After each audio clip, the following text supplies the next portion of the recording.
Imagine dining in a luxurious restaurant, indulging in a meal that costs more than many people's rent.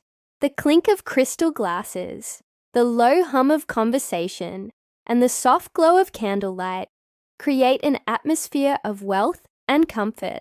Then, from the corner of your eye, a young girl appears, no older than 5, standing quietly by your table.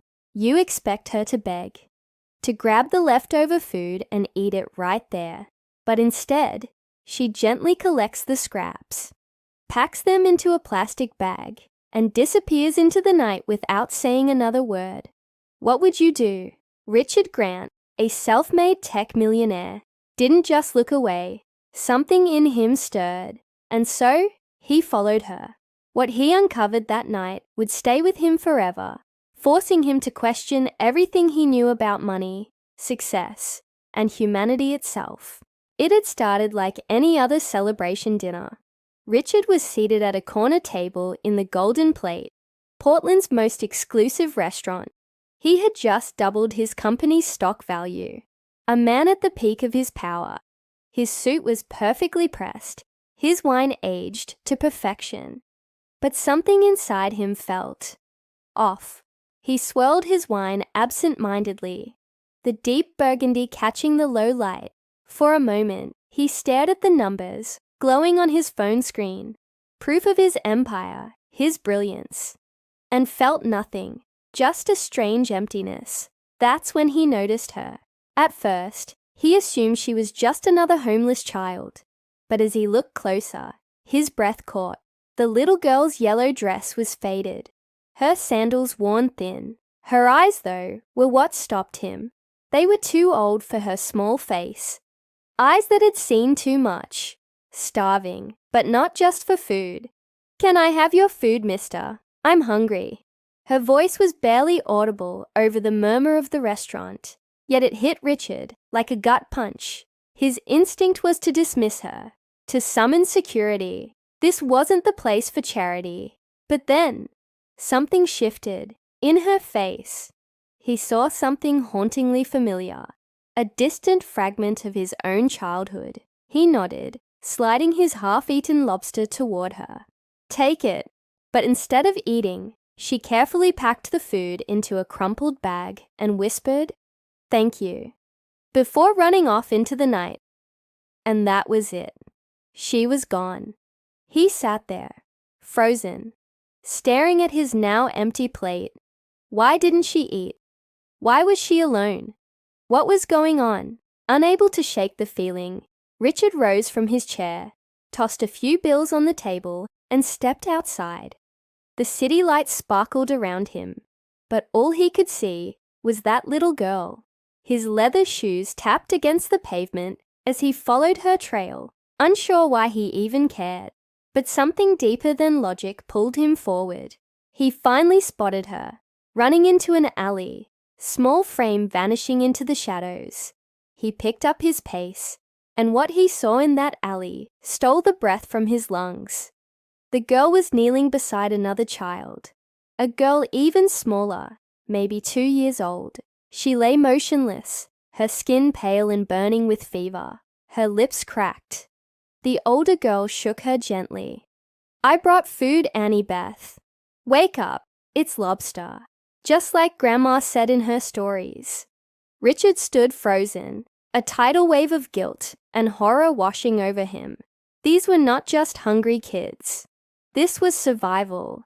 This was desperation. He crouched beside them, overwhelmed. 2 children, starving. Just a few feet from the kind of place where wine cost more than their entire lives. The little girl, Mia Claire, he would soon learn, was crying silently, her sister's head in her lap. Tears rolled down her cheeks, but her voice remained calm, too calm, as if this wasn't her first time holding someone too weak to move. Richard's heart cracked. He reached for his phone and dialed 911. His voice shaking, barely able to explain what he was seeing. The operator said help was on the way, but time seemed suspended. In that moment, the man who once measured his worth in stock numbers and luxury watches, realized he was utterly powerless. He looked at Mia again. She wasn't scared. She didn't expect rescue. Just like a child who had learned not to hope. "Why didn't you eat the food?" Richard finally asked. "I had to save it for Annie," she replied simply. "She's been sick for days. I thought maybe if she ate something she'd feel better." It was too much. He looked at her, truly looked, and saw a child burdened with responsibilities no child should ever have. Her small frame seemed to carry a mountain of pain, and yet she never complained. She just wanted her sister to survive. And in that moment, Richard knew this wasn't just charity. It wasn't guilt. It wasn't pity. It was purpose. He had followed a stranger into the dark and found a truth money had never shown him. The ambulance arrived. Paramedics rushed in. Richard didn't leave their side because now he understood. He couldn't change the whole world, but he could change theirs. The operator's calm voice was in sharp contrast to the chaos swirling in Richard's head. He clung to every word, hoping, desperately, that somehow it would make things better. When the call ended, he turned back to face Mia Claire and her little sister. Mia was now sitting back on her heels, her tiny hands gripping a small locket she had just pulled from her pocket. She looked at it as if it were a lifeline, her one fragile connection to a world that once felt safe. Richard's eyes were drawn to the locket, narrowing as he caught sight of the worn photograph inside. It was a woman's face, faint, aged, but unmistakably familiar.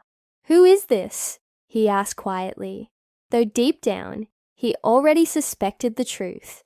"Grandma," Mia Claire whispered, her voice trembling. "She used to tell us stories. She said we'd never end up like this." Richard's heart stuttered.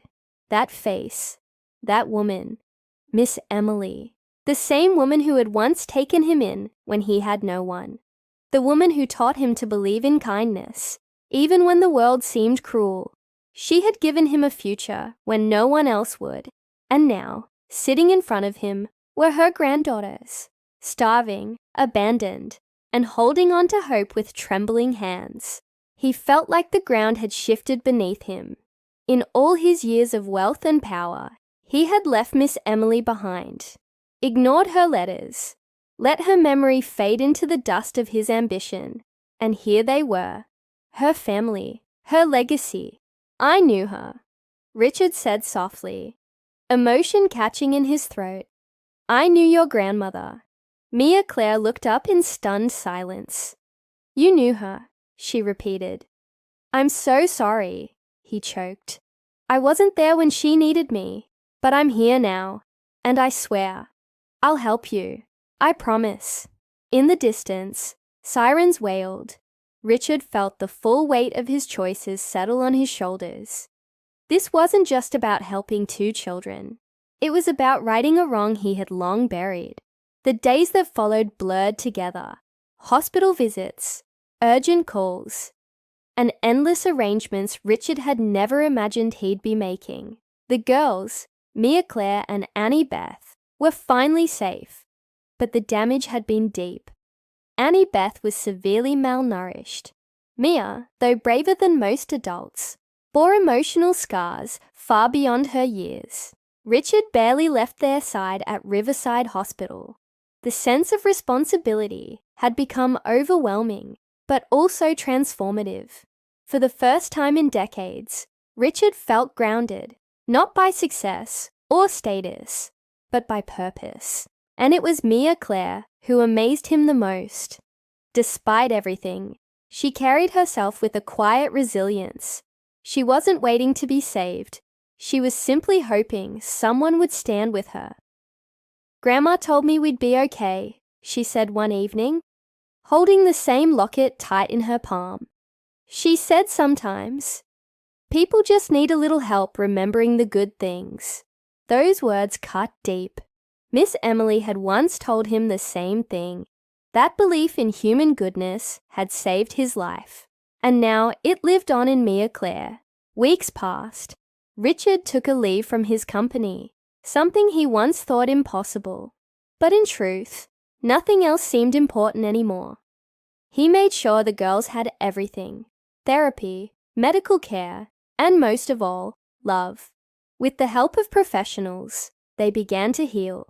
Annie Beth slowly gained strength, her laugh returning little by little. And Mia Claire, she remained the heart of it all, strong, nurturing, and wise beyond her years. Even she eventually allowed herself to be a child again. One evening, the mansion was filled with laughter as the girls sketched at the kitchen table. Richard watched them with quiet awe.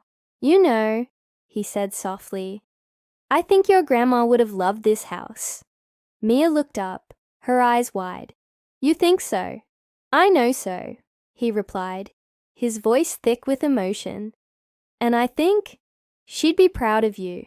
He paused, drawing a deep breath. "I promised her I'd repay her kindness. I think this is my chance." The bond between Richard and the girls grew stronger each day. He wasn't just their caretaker now. He was family. But the greatest test was still to come. Their father, Anthony Collins, had survived his overdose and entered rehab. His journey to sobriety was shaky. And though Richard had promised the girls safety, he knew this was a part of their healing too. One morning, Richard received a call from the clinic. Anthony wanted to speak to his daughters. With mixed emotions, Richard sat with Mia Claire on the couch. "Your dad wants to talk," he said gently. "He's doing better, and he wants to see you." Mia's face clouded with emotion, hope, fear, uncertainty. "Do you think he's changed?" she asked. "I think he's trying," Richard said honestly.